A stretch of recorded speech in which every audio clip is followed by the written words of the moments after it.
Hey everybody, Chad Harvey here with Scott Stevens. Really happy to have Scott on.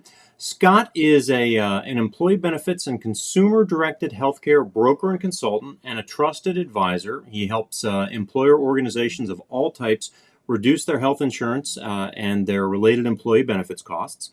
Scott and his company, SM Stevens and Associates, has worked with thousands of organizations to implement alternative health insurance funding solutions, creative strategies, and employee educational tracks over a 35 plus year period. I had the great privilege of working with Scott last week. He spoke with one of the Vistage groups that I chair, dropped a lot of knowledge bombs on him, surprised him with a couple things, and I wanted to have him back today to chat with him about his area of expertise because it is of great interest to employers everywhere. Scott, welcome. It's great to have you. Thank you, Chad. It's my pleasure truly to be here with you and your audience today. Good, thank you. I typically tee things up here by asking folks a version of what's the one question or the one thing that you wish everybody would know. But there's so much stuff in your domain. You and I were chatting a little bit before we went live here. So I'm going to give you a very targeted question, and it's about the No Surprises Act. I know that came up during the conversation we had last week. And actually, maybe I just turn it right over to you because the No Surprises Act was actually a surprise to me. I had not heard of it. So, surprise, surprise. Why don't we You're talk a not little bit alone. about that? Tell me about what is the No Surprises Act, first of all. Yeah, no, you're not alone, and I did write a blog about this, and actually I submitted that to a national trade journal that publicized it as an article, which just goes to show you that it's relevant, it's timely, and not a lot of other people are covering it. And it's a little confusing too because the No Surprises Act is actually fully embedded within a much larger coronavirus relief act called the Consolidated Appropriations Act, which on its surface is a $900 billion package of relief aid associated with the coronavirus and the pandemic. So as legislation has been compared to sausage making to me many times, as legislation crafting goes, sometimes you end up doing just that, is you take one goal or one law and sort of insert it or embed it in another. The No Surprises Act really kind of has a three-part aim. First and foremost is to create, at long last, true, unfettered healthcare transparency.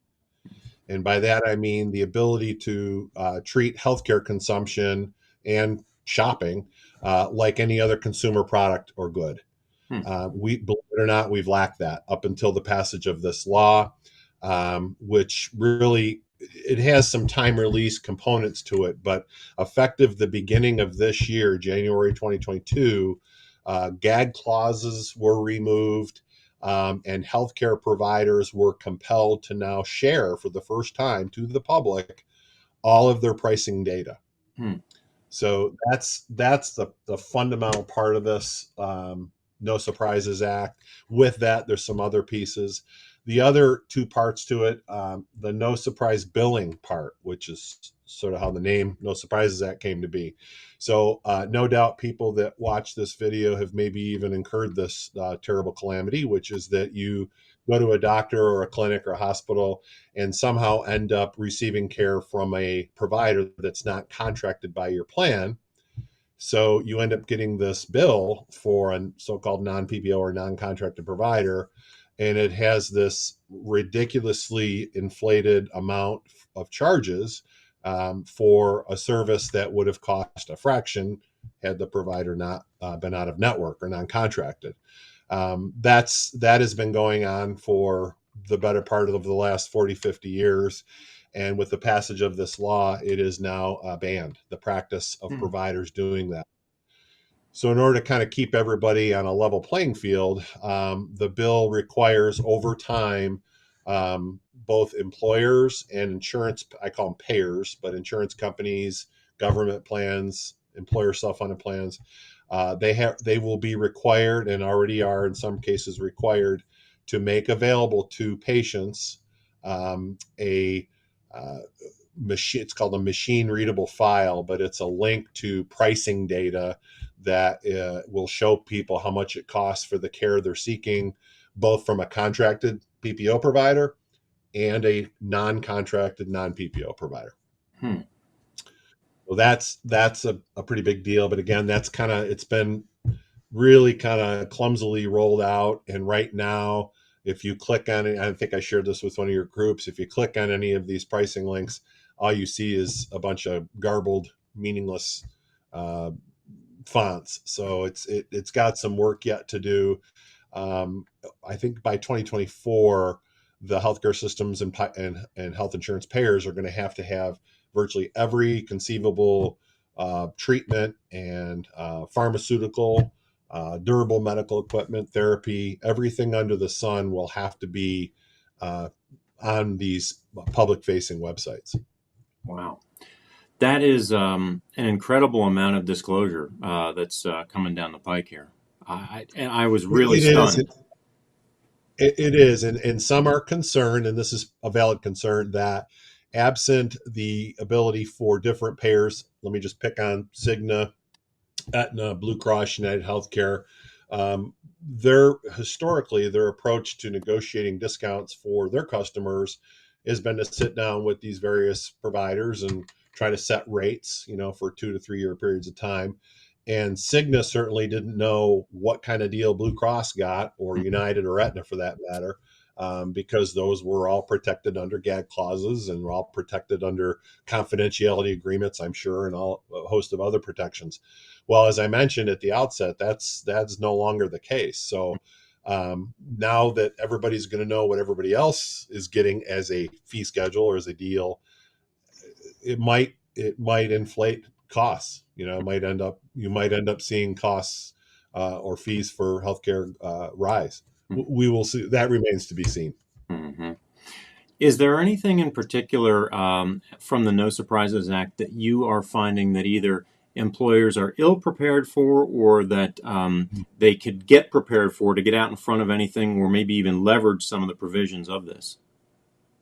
Yes, great question. So, as is often the case in my world of healthcare financing and delivery, there's a real divide and a difference between employer health plans that are so-called fully insured Mm. plans, meaning they send off a premium check to an insurance carrier, and that's the extent of their risk-taking or administrative role. Contrasted by partially self-funded or self-funded employer-based plans, which involve a little bit more enhanced level of risk-taking and administrative responsibilities and so forth. Well, compliance with this No Surprises Act differs greatly between those two. If you're an employer with a fully insured plan, you really don't have to take any action unless you want to communicate to your employees that, hey, this pricing tool is available and here's where it is. In that fully insured space, the insurance companies have the compliance responsibility to make available that link that I talked about before to the machine readable files. But here's the answer to your question. The thing that I think a lot of employers that self-fund or partially self-fund their health plans are caught off guard by is they are required to put on their public-facing website these links to this transparency data. Mm. And a lot of employers are not doing it, and probably even more are not aware that they're supposed to be doing it. So yeah, that would be my cautionary tale for this interview today. Well, I think that's a good takeaway. That's a 2-minute programming fix there on the website. So easy to put It in. really is. Yeah, you Yeah, just got to know to do it. So you do, and I should add to that their payers, whether it's Blue Cross, United, Cigna, Aetna, or a third party administrator (TPA), they are, at least for my clients, they are all providing the link. So okay. literally, they just need to grab the link from the company they're already doing business with and get it onto their public facing website, and that's it. Probably something that was sent to the HR or the benefits coordinator, and they didn't even know what to do with it. That's a very real possibility. Yes. Let's switch gears real quick with our remaining time. You had written a blog post within the last couple years, the top 10 non-insurance healthcare payment options. Caught my eye. Yeah, I was scrolling through your site. It was really good. I think we could talk a lot about that, probably an hour or more. Maybe you want to pull just one nugget out of there, and I'll provide the link to that post in the transcript of our conversation on the website article. But what's one thing you could pull out of there you'd want to share with the audience? Yeah, so I guess on a macro level or a general level, and this is kind of hard for people to intuitively accept or understand, your health insurance is not always the best mechanism or source People to are calling pay you for the already. health. What's that? I said people are calling you Oh already. I yeah. hear the phone ringing. No, I don't even know how to turn that off, so I'm just hanging up on whoever's calling me.